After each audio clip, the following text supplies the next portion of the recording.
O Carlos susteve a respiração e abriu a sua encomenda da Amazon. É um novo aspirador robô que vai deixar o seu chão impecável por um preço muito mais baixo do que ele estava à espera. Para o Carlos, é 5 estrelas. Desde aspiradores robô a eletrodomésticos para a cozinha e muito mais. Encontre os produtos com as melhores opiniões a preços que vai adorar hoje mesmo na Amazon.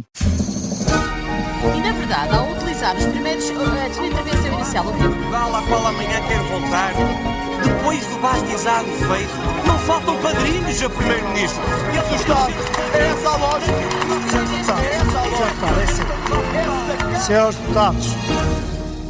Começa agora uma edição especial dos Passos Perdidos com o repórter parlamentar Miguel Viterbo Dias. Bom dia, Miguel. Muito obrigada por nos receberes na tua casa. Não era preciso tanta coisa. Muito bom dia. Espero que sejam bem instalados. Tens aqui uma bela casa. Sim. Eu devo dizer quanto é que é a renda. É melhor não. Dá um bocado de trabalho a limpar isto, não?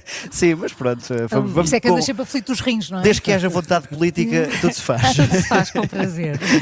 Estamos no arranque da 17ª legislatura. Dentro de, sensivelmente, 2 horas, os primeiros deputados começam a registar-se aqui, nos serviços do Parlamento. e numa legislatura que, apesar do reforço da AD, não tem maioria absoluta e por isso continua só a recusar acordos pontuais para fazer passar os documentos essenciais da governação.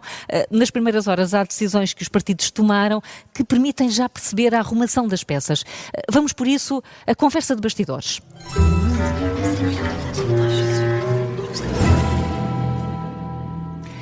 Ora, o PSD já anunciou que Aguiar Branco vai mesmo ser recandidato à liderança do Parlamento e que Hugo Soares vai manter-se como líder parlamentar. Miguel, isto é um sinal que o Parlamento vai continuar a ser assim um ponto central para a sobrevivência deste governo? Pois é, que isto é muito engraçado falar de cadeirinhas e de jogo das cadeiras, mas depois conta os votos na sexta-feira. Antes disso, deixem-me só dizer-me que estamos mesmo a fazer rádio, porque estamos nos Passos Perdidos, que estão aqui a 30 metros de nós e nós confortavelmente instalados noutro sítio, enganando as pessoas. É mesmo rádio à antiga. Ora, Sim, porque hoje em dia já não se enganam as pessoas. Já não dá. Ora, Hugo Soares anunciou ontem que vai ser recandidato a líder parlamentar.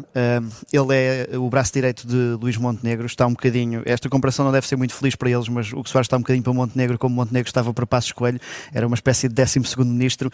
Agora as proximidades já não são assim tantas, mas figuradamente é mais ou menos isto. E a continuidade de Hugo Soares no Parlamento, anunciada ontem, permite perceber, pelo menos nesta antevisão, que muito vai continuar a passar por aqui e que a importância deste pivô do PSD vai continuar a ser muita. Hugo Soares dizia na anterior legislatura que as sextas-feiras dele tornaram-se muito mais ansiosas porque nunca sabia como é que ia acabar a votação e recordamos-nos, por exemplo, de uma, não foi sexta-feira, mas da eleição do Presidente da Assembleia da República. Não foi sexta, foi um dia, mais outro, mais outro. Exatamente. Foi mais do que um dia em que Hugo Soares entrou descansado neste Palácio de São Bento e saiu daqui preocupado porque aquilo que tinha como garantido acabou por não ser.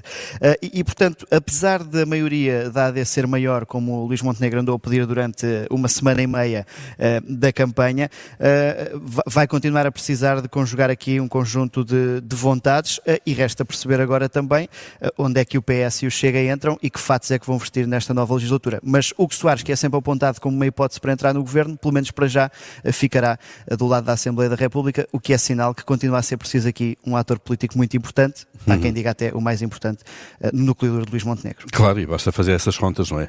Daqui por 2 ou 3 meses temos aí o orçamento, que é aquele grande momento anual em que por vezes caem governos, não é? Quando o orçamento não é aprovado. Bom, veremos se isso faz escola, não é? Agora se faz, aconteceu uma vez.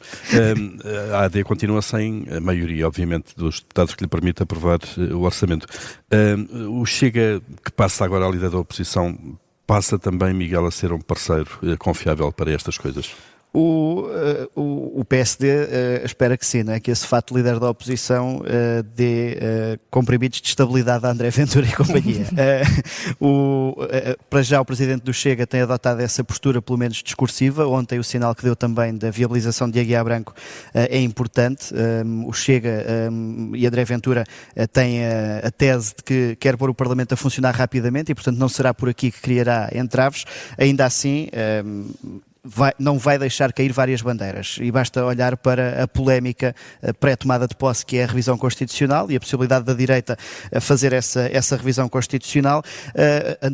A proposta foi da Iniciativa Liberal, que agora até pode ficar pelo caminho porque o Presidente vai mudar e porque o PSD já tirou o tapete, e André Ventura sentiu logo o cheiro a sangue, digamos assim, e agora, já que falaram em revisão constitucional, eles é que falaram nisso, agora não vai deixar cair essa questão. Portanto,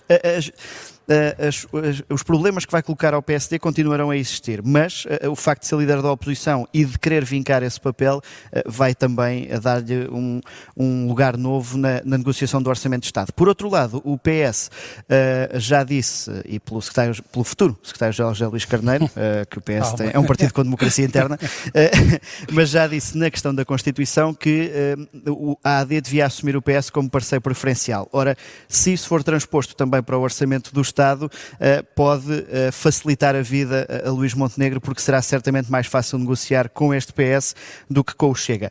Mas o que é certo é que Montenegro mantém o não é não na história do governo e agora ganha esse capital de, como o Chega é formalmente líder da oposição, terá naturalmente que falar com o Chega, ou seja, questões como, e nesta campanha tivemos isso, Luís Montenegro teve que telefonar a Pedro Nuno Santos por causa do aumento do investimento em defesa, porque é um acordo de regime perante a União Europeia, e desta vez, pelo menos, terá que fazer outra chamada, que é a André Ventura, e formalmente isso fará cair algumas barreiras. Miguel, e este aqui é um dia de estreia, também para nós, pelo menos para mim. Aqui. Para mim também. É a primeira vez que és deputado. É a primeira vez. Não eleito. Não eleito. Somos dois. 4 Escolhido, não eleito, mas escolhido, atenção. Mas há novas entradas, há adaptações, isto parece o primeiro dia de escola. Vamos ter uma bancada parlamentar que tem 2 presidentes de partidos que se demitiram, mas que vão continuar em funções até ver. Acreditas que vão mesmo continuar, Pedro Nuno Santos e Rui Rocha, ou se ficarem, podem tornar-se aqui uma sombra para os sucessores?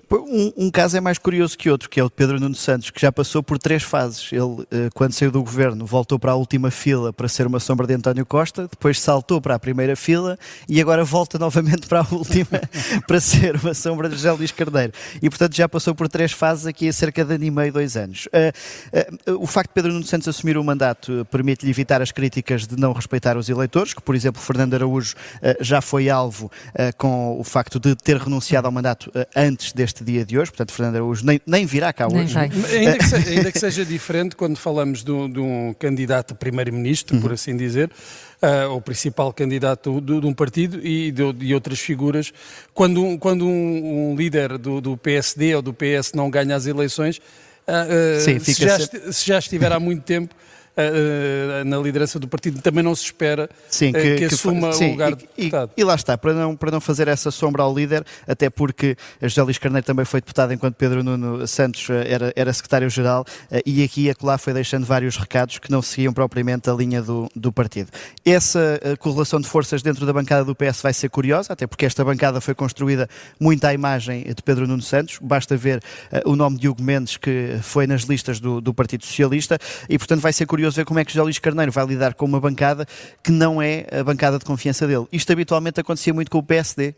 As reuniões de bancada do PSD eram as mais interessantes nos últimos 8 anos. Agora a cola do poder resolveu isso e é o PS a passar pela cura de oposição com toda a força. No caso de Rui Rocha e Iniciativa Liberal, é mais pelo caricato, porque é um partido que tem 9 deputados, que é relativamente recente, e de repente tem 2 ex-presidentes na bancada. Portanto, isto prova também a capacidade de pragmatismo, não é? Lá está, os liberais. Isto não resulta, nós continuamos a trabalhar, mas já não na liderança, mas não deixa de ser também um ponto ver como é que Rui Rocha e Carlos Guimarães Pinto adotou aquela postura do já não quer saber da vida interna da Iniciativa Liberal. Portanto, eu agora só quero fazer o meu papel de deputado, estou aqui quase a cumprir um sonho e resolveu as coisas assim. Mas veremos como é que agora isso fica com 2 ex-presidentes.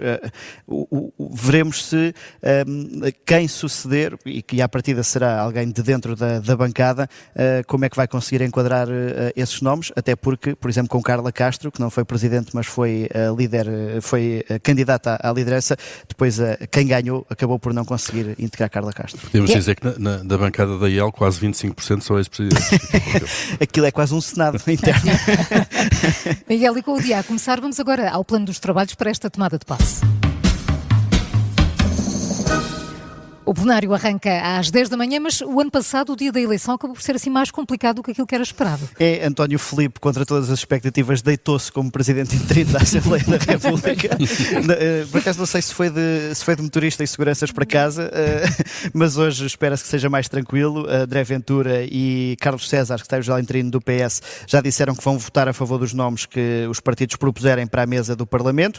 Portanto, o que vai acontecer é que daqui a cerca de 2h30, mais coisa menos coisa, arranca a sessão. Essa parte vai ser muito curta.